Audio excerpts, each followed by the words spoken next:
Hello, Rocky Richardson. This is it, the last chapter, chapter 24, lunch money. Success. The school committee meeting lasted another 15 minutes. When it was over, the Keatons and the Shaws and Mr. Z walked into the parking lot together, and Mr. Shaw said, "How about we all go over to Route 24 Diner and celebrate with some ice cream, our treat." Mr. Z stopped beside his car, took out his keys. "Thanks, but I gotta get home." "But the rest of us can still go," said Greg. His dad said, "Well, it's up to Mr. Xenotopoulos. If Mr. Xenotopoulos can't come, then I think we better not." He reached out to shake Mr. Z's hand. "You did a good job in there." Mr. Z smiled and shook his head, pushed the praise aside, nodded to Greg and Maura, and said, "The congratulations belong to these two." And I really like that Greg said about the school store idea. I think the committee did too, but there's still Mrs. Davenport. Maura said, "But you heard her. She likes comics now." Pointing to the box in Greg's hand, she said, "And taking those to her house, that is genius." Greg smiled and said, "Yeah, but Maura cut him off. No, really, that was a great idea, because if she hadn't read them, then she would just stood up, screamed, and shouted about how awful comic books are." Greg shook his head and said, "Sure, but I'm serious," Maura said. "This is the best idea, except for when you said you'd give half your profits to the school. So I say we should still go get ice cream. Greg gets to pick anything he wants, even a double banana split," because he, almost shouting, Greg said, "Would you just be quiet for a second?" Mr. Z popped open the back of his car. "Greg's trying to tell you that these comics aren't his. He took the box from Greg and put them in his trunk. I drove her to my mom's house yesterday, and I hunted around an attic until I found the old comics, 2 big boxes. And then on my way home, I decided to make a special delivery. And I was pretty sure Mrs. Davenport wouldn't like my taste in comic book because there's no blood." He slammed the trunk lid and then smiled to the group. "But no telling, okay? Mrs. Davenport thinks I'm crazy enough already."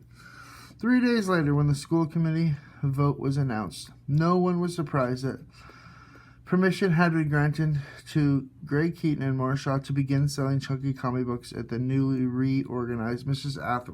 Ashworth School Store, provided that Mrs. Davenport agreed to all the details. And after some spirited negotiation in the principal's office, no one was surprised that a workable business plan for the store was developed, and the trial period over 2 months was agreed upon, too. Mrs. Davenport even agreed to be a member of the product approval committee. Mr. Z set up an accounting system for the school store, and Greg and Maura opened a joint savings account at the bank under the name of the Chunky Comic Group. Greg and Maura made good on their promise to hold after-school workshops about how to make mini comics and mini picture books, and soon they had taken on the additional challenge of being editors, choosing which stories and art concepts would be which to reject. Plus, they spent time after school helping get the new school star set in the semi-permanent location on one corner of the cafeteria.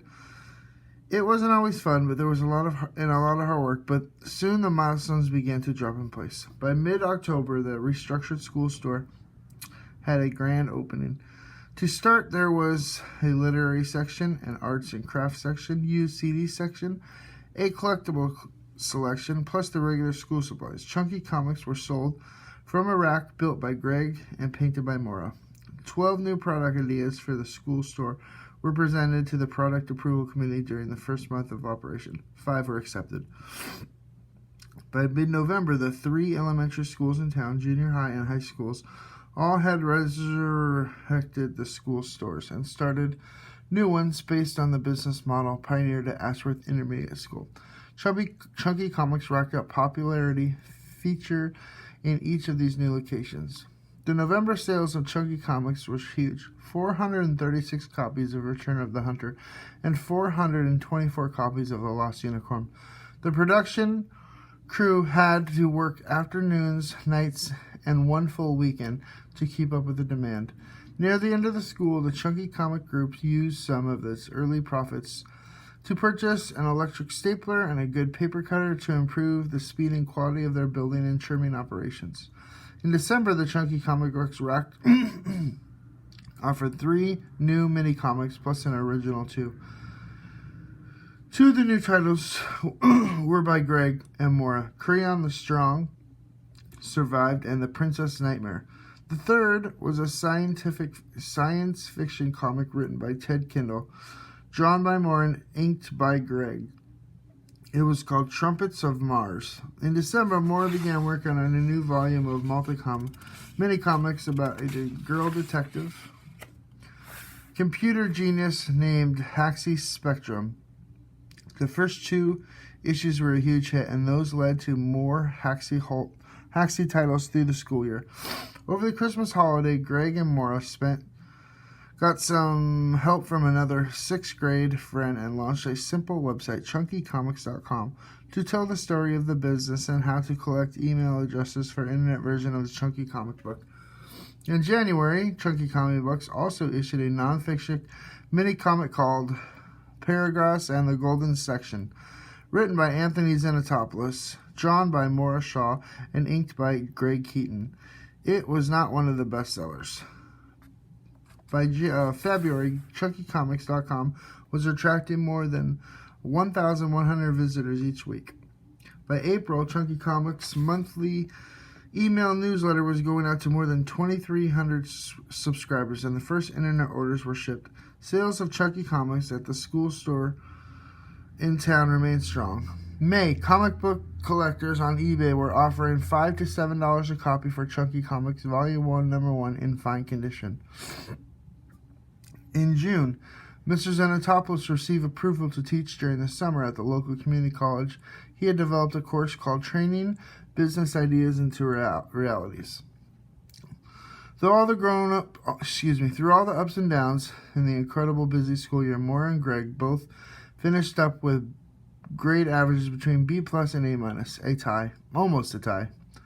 Greg and Maura partnership survived 5 major artistic disagreements, 4 heated arguments about money, 2 binding arbitration sessions, and Mr. Z 1 awkward attempt of holding hands. In late June, Greg and his dad got a call from a woman who worked for one of the big bookstores. She wanted to know if Greg was interested in exploring the possibility of a national distribution deal with Chunky Comics. After consulting with the key members of the group, Greg decided he was. Up on the stage during the awards assembly on the last day of school, Greg and Maura and Mr. Z and Miss Davenport a check for $1,421, a donation to the Ashford Intermediate School Library on behalf of all the vendors who had sold their products through the school year. $923.38 was the total donation, came directly from the Chunky Comic Group, and Greg Keaton could not believe how he made it feel to give that money away. The end. I hope you liked Lunch Money. Comment below. Tell me what you think about the whole book when you're done. Have a good day.